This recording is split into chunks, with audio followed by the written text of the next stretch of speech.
아, 예. 이 요새 ETL 쪽에 약간 문제가 있다고 그러더니 잠깐 끊어지네요. 저는 아무것도 한 게 없는데. 그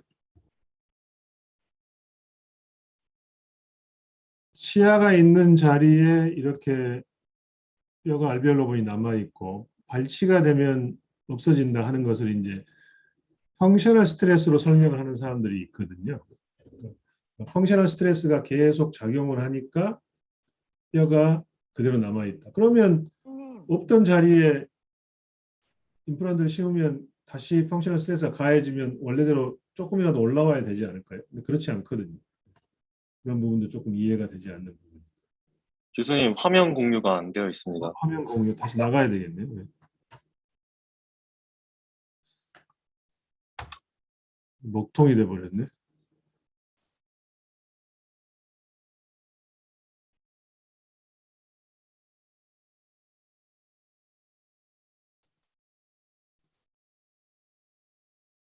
또 나갔다 들어와야 되나?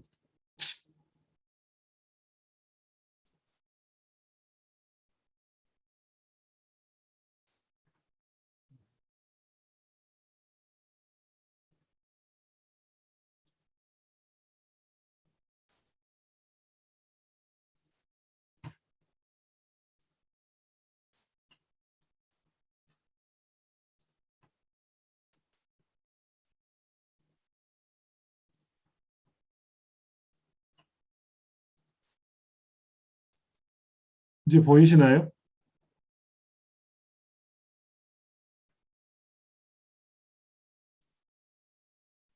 네, 잘 보입니다. 네, 알겠습니다. 이런 문제가 있군요. 뭐 그 얘기를 제가 했던 것 같은데 이 알베올라 본이 치아가 있을 때는 이렇게 남아 있는데 치아가 없어지면 알베올라 본이 로스가 일어나는데 반대로 여기다가 임플란트를 다시 심어줘도 이렇게 돌아가지 않는다는 거죠. 그러니까 펑셔널 스트레스 중요하긴 한데 펑셔널 스트레스만 가지고 알베올라 본이 유지된다는 것은 100% 설명이 안 된다는 의미입니다. 그래서 뭔가 또 다른 팩터가 존재하기 때문에 그렇지 않다면 펑셔널 스트레스에 의해서 순전히 알베올라 본이 유지된다면 임플란트를 했을 때 물론 셀 소스에 문제가 있긴 하지만 임플란트 했을 때 조금이라도 변화가 있어야 하거든요. 근데 그게 올라오지 않는 부분은 뭔가 다른 요인이 있을 거다 하는 말씀을 드렸습니다. 이렇게 발치돼서 시간이 경과함에 따라 본 하이트가 낮아지는 이런 것을 볼 수가 있습니다.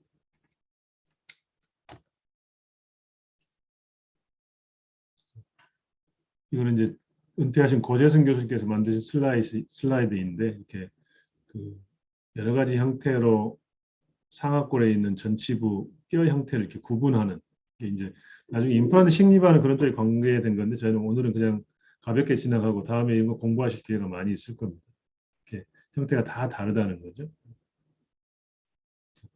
여기까지가 여러분들 슬라이드에 되어 있는 내용이고 여기서부터는 제가 그 PDF 파일에 넣지를 않았습니다. 이거는 이제 교과서를 벗어난 내용이기 때문에 그래서 오늘 실질적인 이제 그 교과서에 준한 강의는 지금까지 마쳤고요. 그래서 스멘툼의 발생, 뭐 나머지 페론탈 리가멘트, 알베올라 본, 덴토진주발 정신의 발생은 가볍게 지나갔고 그다음에 그 상하 알베올라 본의 특성에 관해서 잠깐 얘기를 했었고요. 그 부분이 강의 내용이고 네.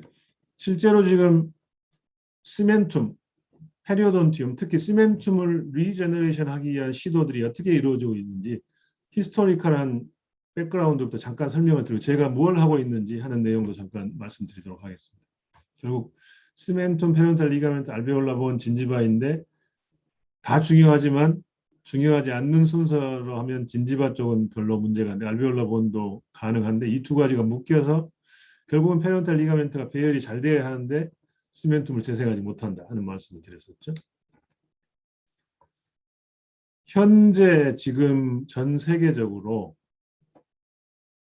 치주 조직의 재생을 위해서 사용되는 물질.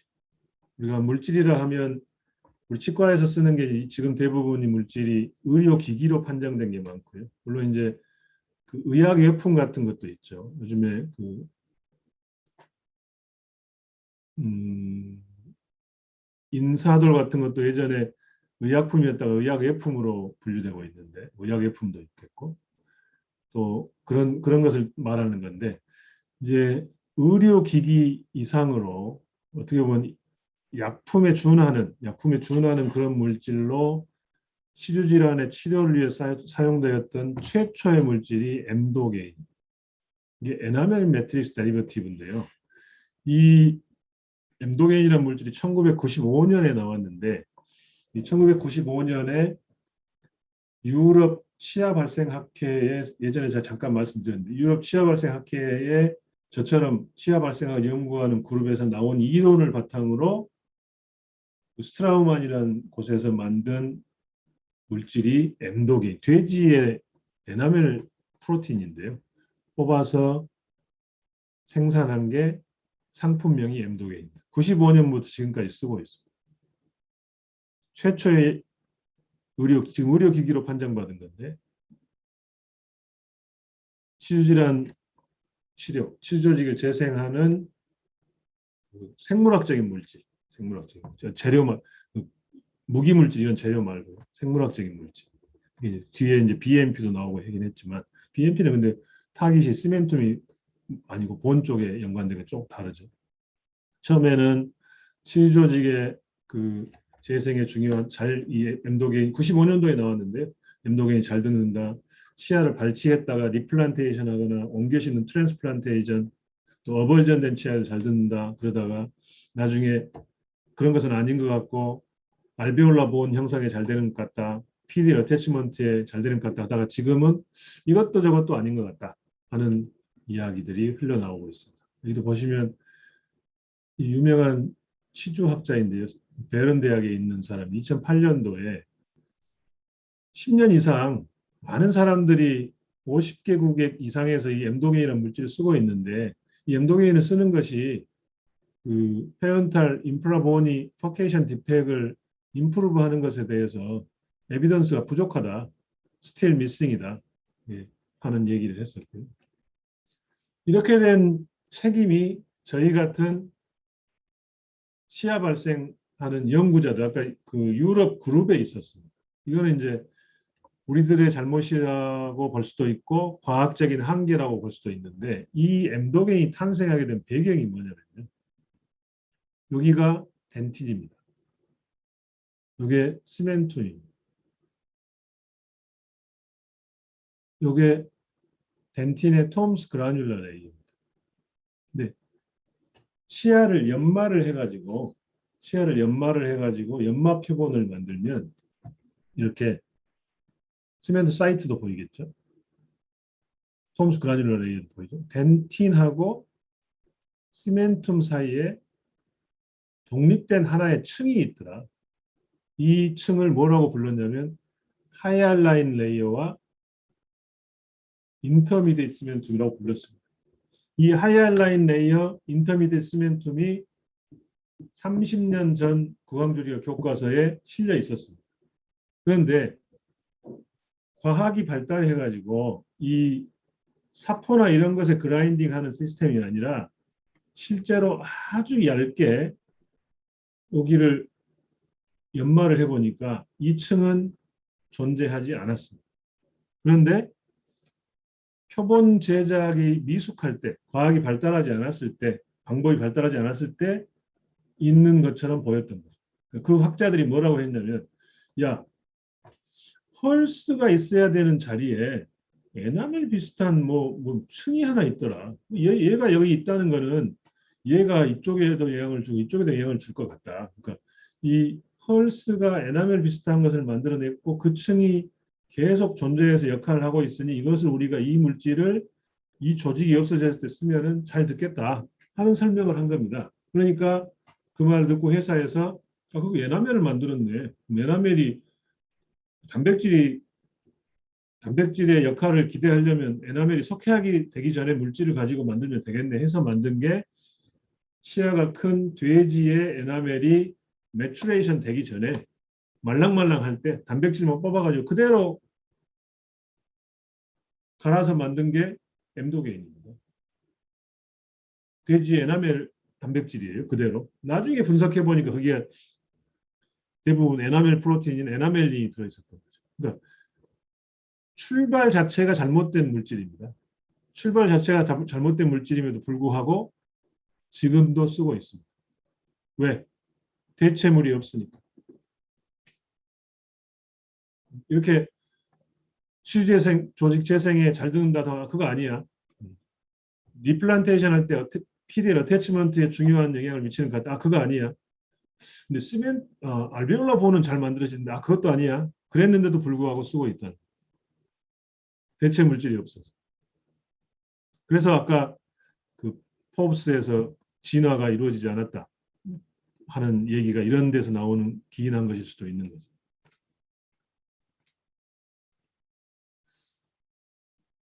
(2019년) 말에 일본에서 치주조직 재생 치료제라고 하는 세계 최초의 약물이 나왔습니다. 약물이 나왔는데 임상해서 허가를 받았어요. 그래서 이 물질이 FGF2에 기반한 겁니다. FGF2에 기반한 건데 이것도 뼈에 국한된 것으로 이해할 수가 있고, 이 클리니컬 트라이얼 끝난 다음에 일본에 출시가 됐는데 우리나라에서는 사용을 거의 안 합니다. 그만큼 뭔가 그 치조직 재생의 원래 목적에 맞지 않는 평가를 받고 있다는 거죠. 그렇지만 어쨌든 간에 치조직 재생 치료제로서 전 세계 최초의 약물, 약품, 의약품 판정받았거든요. 의약품으로 1호로 등록이 된 물질이 FGF2에 기반한.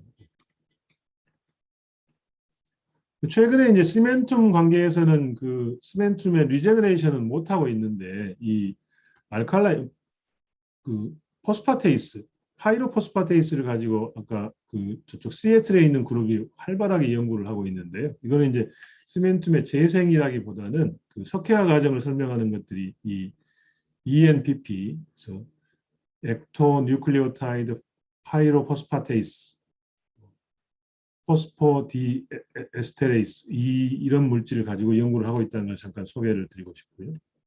그다음에 이제 시멘툼의 그 관계해가지고 다양한 물질들이 연구되고 있는 그 중에 윈트 시그널링도 중요한 타깃으로 많은 연구를 하고 있는, 아직 결론이 난 상태는 아니에요. 제가 이거는 사실 그 덴틴 할 때 말씀드렸던 내용인데 거기서 조금 최근에 이제 나온 저희 연구 결과를 잠깐 소개해 드리도록 하겠습니다.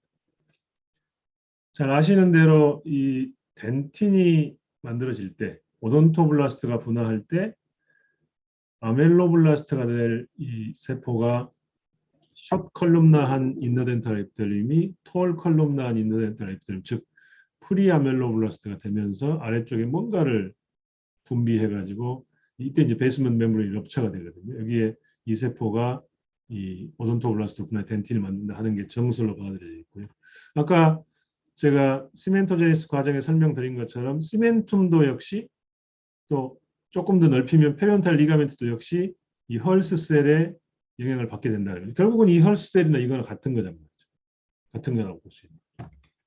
제가 그 덴틴 리제너레이션 하는 그런 목적으로 찾아낸 물질이 코핀 세븐이라는 단백질이라고 그랬는데 이게 이제 결국 이 논리에 입각해서 그 오돈토블라스트를 분화한다 하고 이제 찾아내서 그 이런 플루이드 타이트, 그러니까 아무 재료를 쓰지 않고도 이 여기가 실링이 되는 그런 효과를 거두는 게 이 세포를 활성화시켜가지고 이렇게 한다, 일을 한다 하는 내용을 나오는데 결국은 이런 이론에 입각하면 여기서 찾아낸 물질이니까 이쪽 페론탈 리가멘트 쪽에도 영향을 미칠 수 있지 않을까, 이 물질이 코핀 세븐이라는 물질이 그런 생각을 하고 있었거든요.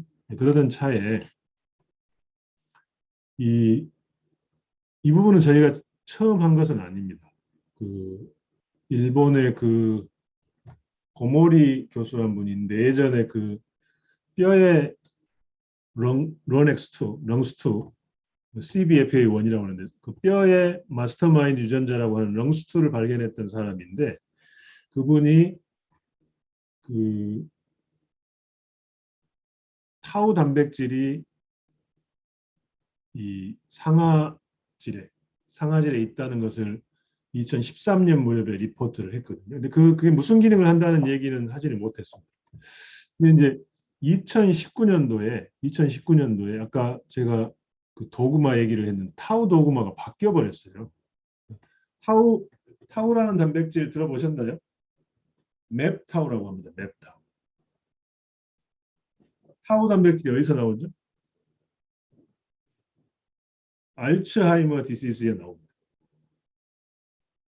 알츠하이머 질환의 가장 큰 요인이 두 가지가 있는데 베타 아밀로이드가 침착되는 거고 그 다음에 조직 내에 뉴로피브릴라 탱글 타우 하이퍼포스포리레이션 타우가 되는 게 이제 알츠하이머 디시즈라고 하는데 이게 무슨 일을 하는 물질이냐면요.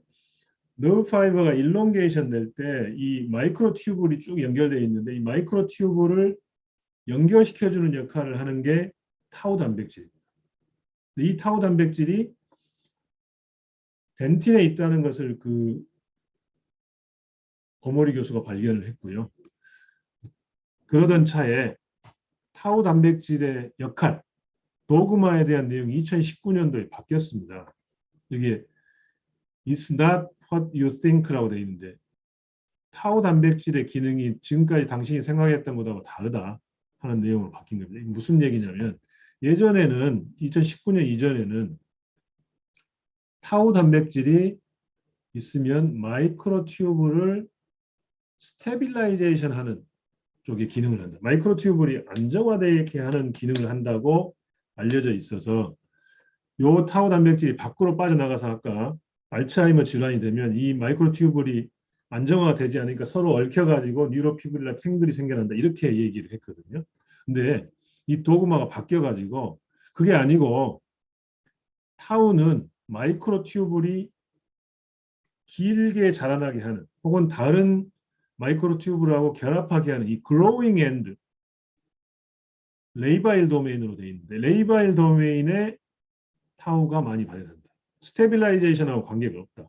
이렇게 도그마가 바뀌어버린 겁니다. 그러니까 결국 너브 파이버가 길다랗게 연결이 되고 하는 쪽에 역할을 한다. 마이크로 튜블, 마이크로 필라멘트 이런 것들하고 연관돼서 저희가 이제 그 이렇게 코핀 7이라는 단백질이 오돈토블라스 특히 오돈토블 프로세스가 있는 피지올로지컬한 튜블에 있는 피지올로지컬 덴틴을 만든다고는 설명을 하면서 거기에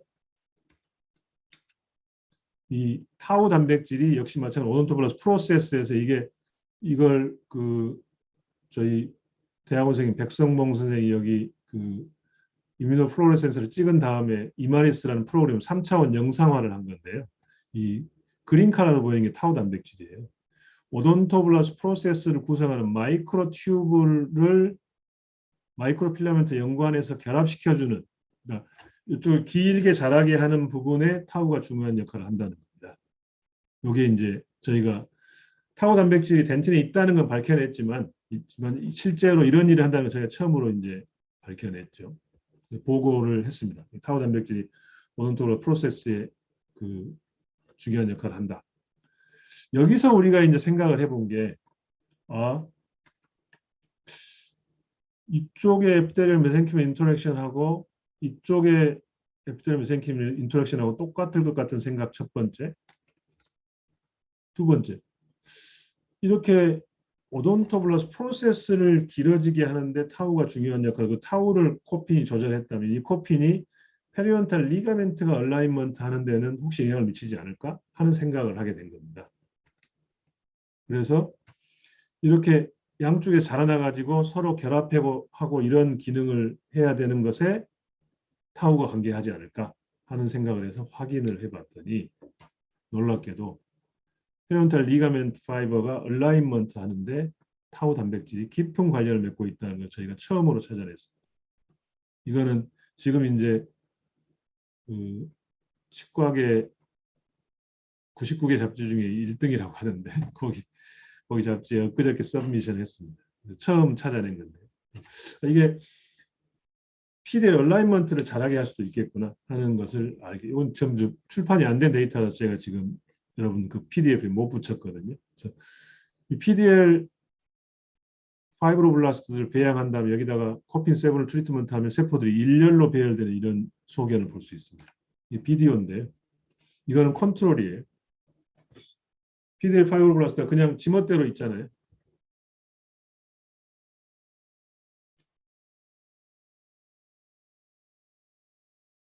지멋대로 존재하죠. 여기 코핀7, 리커미넌 코핀7 프로틴을 트리트먼트 하면은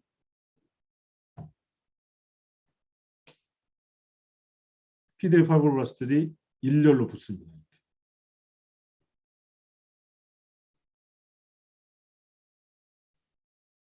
이렇게 붙죠. 이렇게 배열을 합니다. 이게 PDL 얼라인먼트를 잘하게 할 수 있지 않을까 하는 생각을 하게 됩니다. 또 한 가지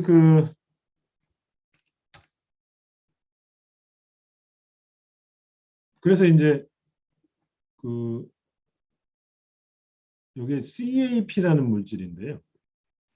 시멘툼 어태치먼트 프로틴이라는 물질인데 페런탈 리가멘트가 시멘툼 알베올라 본에 샤피스 파이브형태로 묻혀야 되잖아요. 지금 우리는 타우를 가지고 얼라인먼트를 설명을 했어요. 잘 배열되는 거. 근데 이게 묻혀야 되는데 그 묻히는데 어태치먼트가 직접 되는데 관여하는 모레큘이 시멘툼 어태치먼트 프로틴입니다. 근데 이것을 코핀7이 또 엘리베이션 시킨다는 데이터를 가지고 결국은 얼라인먼트를 잘하게 하고 어태치먼트도 잘하게 한다. 그래서 생체 실험을 해보자. 그래가지고 이건 우리 정한울 박사 예전 구강외과 했던 동상이몽에 나오고 했었죠. 한참. 그 친구가 논문 내고 나갔던 건데 이렇게 페런탈 디팩을 만들고 여기에 이제 코핀7을 트리트먼트한 완전히 그러니까 시멘트부터 다 없애버린 그 자리에다가 그 디팩을 만들어가지고 처치를 해보면 이렇게 아무것도 트리트먼트 안 하면 파이브가 생겨있지도 않죠. 이것도 아무것도 없어요. 근데 요거는 이제 코핀7이 들어간 거고 코핀7이 들어간 거에서 코핀7을 없애버리면 이렇게 배열돼 있다가 배열이 흐트러져 버리고 리커미넌 코핀7 트리트먼트 하면 아주 정상처럼 이게 정상이거든요. 정상하고 비슷하게 보인다. 그래가지고 이제 다시 추가 실험을 해보니까 여기에 디팩을 주면 이렇게 지멋대로 되어 있던 것이 코핀7 단백질을 주니까 이렇게 보세요. 리가멘트가 잘 배열돼 잘 붙어 있잖아요. 잘 붙어 있어요. 이걸 이제 시멘툼 자체나 알베올라 본에 대한 효과는 미미합니다. 페런탈 리가멘트가 어태치먼트하고 얼라인먼트 하는데 중요한 역할을 합니다. 말 그대로 어떤 제품에선가 선전하는 뭐라고 하죠? 잇몸을 단단하게 해줍니다 하는 기능 그 멘트에 딱 맞는 그런 모레큘이 될 것 같아요. 저희가 여기까지 현재 연구를 진행한 상태이고 요거 이제 논문을 냈고요. 이게 이제 지금 사람에 앞서서 이게 전부 다 이것도 다 비글독에서 실험을 한 거거든요. 예. 그래서 이렇게 논문을 내던 차에 이제 장기적으로 사람의 치주질환 치료제를 개발해야겠다고 하던 차에 요즘에 동물의약품에 대한 관심이 많잖아요.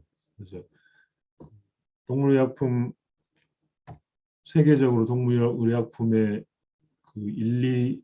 1위부터 10위까지 있는 회사들이 있는데 그 큰 회사들이 베링거 인겔하임하고 멀크인데 그런 회사들에서 저희 연구 결과를 보고 저희는 접촉을 해와가지고 이걸 공동 개발하자 이런 제안을 받고 있고요. 저희가 그에 앞서서 이게 동물의약품은 농수산부 산하예요. 농수산부 검역원 저기 김천에 있는데 그쪽에 지금 서류를 내 가지고 우리나라에서 동물의약품으로 먼저 의약품을 제품화하는 그런 과정을 시작하고 있는 단계입니다. 결국은 이제 저희가 타우라는 단백질에 기인해가지고 이 치주 연구로 덴틴 쪽에서 또 이제 부수적으로 이행을 하게 되었는데 오늘 이제 제가 드리는 강의는 여기까지 하고 제가 하나 이제 치주 질환에 관한 조금 밝혀져 있지 않는 내용 또 어떻게 보면 디베이트가 있는 내용 이런 것을 말씀드렸는데 아마 작년에 학사 과정에 있었던 분들은 저한테 그런 얘기를 한번 들으셨을 텐데 또 기회가 됐으니까 한 번 더 뭐 이런 얘기는 자주 하고 싶은데요. 여러분들은 이 서울대학 치의학대학원에 들어오신 여러분들은 능력도 있고 또 여기 시설도 좋고 뭐 교수님들도 다 뛰어나시고 이런 환경 속에서 아까 잠깐 나왔지만 정말로 센트럴 도그마를 바꿀 수 있는 그걸 깨칠 수 있는 그런 쪽의 일들을 하셔서 정말로 큰 획을 긋는 그런 사람들이 되셨으면 좋겠습니다. 오늘 강의 여기까지 하겠습니다. 좀 빨리 끝났네요. 예. 다음 주에 아마 실습 시간에 그 치주 실습 그 묶어서 하도록 진행하도록 하겠습니다. 혹시 질문 있으면 하시죠. 뭐 질문은 이메일이나 이런 쪽으로 주셔도 좋습니다.